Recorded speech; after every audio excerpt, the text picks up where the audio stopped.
عرب میں بت پرستی کی ابتدا حضور اکرم صلی اللہ علیہ وآلہ وسلم کی بعثت سے تقریباً 300 سال پہلے مکہ مکرمہ میں یہ رواج عام ہو چلا تھا کہ جب کوئی شخص سفر میں جاتا تو حرم کا کوئی پتھر تبرکن اپنے ساتھ لے جاتا۔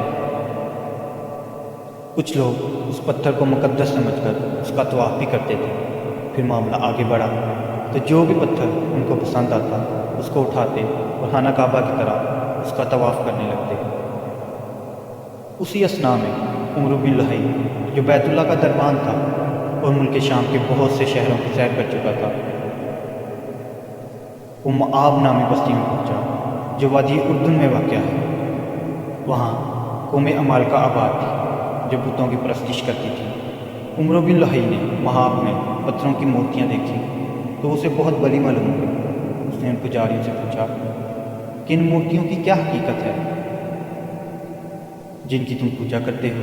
انہوں نے کہا، یہ ہمارے معبود ہیں جو ہماری طلب پر بارش برساتے ہیں اور ہر کام میں ہماری مدد کرتے ہیں۔ عمرو بن لحی نے ان سے کہا، ایک مورتی مجھے دے دو تاکہ میں اس کو ملک عرب میں لے جاؤں۔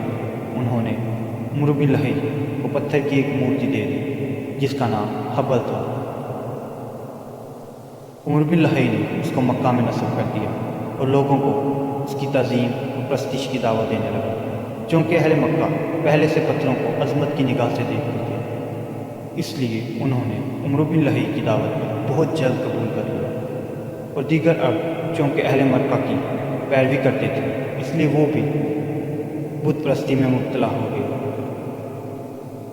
جب عمرو بن لحی نے دیکھا کہ لوگ بتوں کی خوب تعظیم کرنے لگے تو اس نے بتوں کے نام پر مختلف قسم کے جانور چھوڑنے کی رسم ایجاد کی اور تیروں کے ذریعے قسمت آزمائی کی بنیاد ڈالی۔